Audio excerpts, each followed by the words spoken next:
Në kjo se do të jepet mundësia që të ndërhyrin në planin e rregullt të qyteteve, çfarë do ndryshon?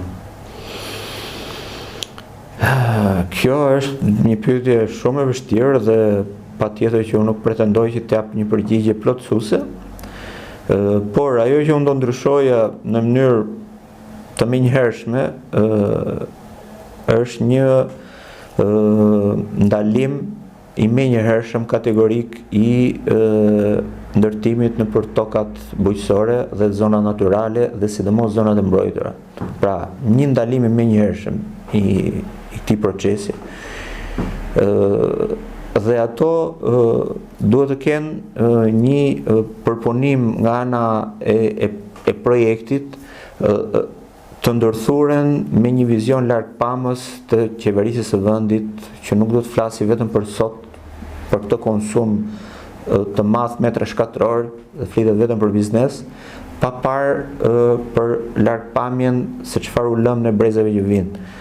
Unë nuk jam shumë i fortë në numra, në histori, por mua më rrënqeth vërtet misht kur mendoj që në mijëra vjet në Shqipëri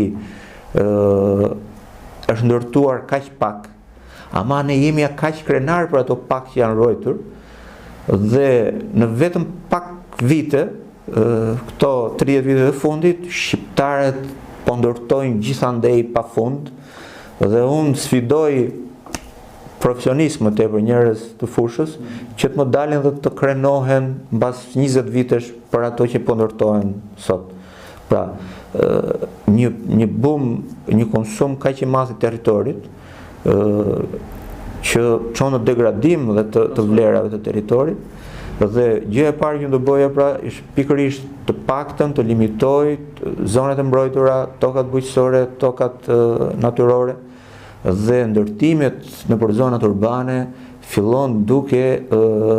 rivlerësuar ato që janë ndërtuar sot, para se ne të vazhdojmë të shtojmë metra katror për kot. Dhe duhet të ketë një logjik që nuk mund të shkëputet nga realiteti i njerëzve që jetojnë. Arkitekti, urbanisti, paizazhisti, projektuesi i mjedisit, inxhinierët e mjedisit, të gjithë ata që janë profesionistët që modelojnë territorin, duhet të jenë harmoni me nevojat që ka shtetasi dhe mjedisi. Sepse shtetasi është ai që ka nevojat sot, por mjedisi do jetë dhe për ata që do jetojnë nesër. Kështu që e gjithë kjo duhet menduar për këtë ekosistem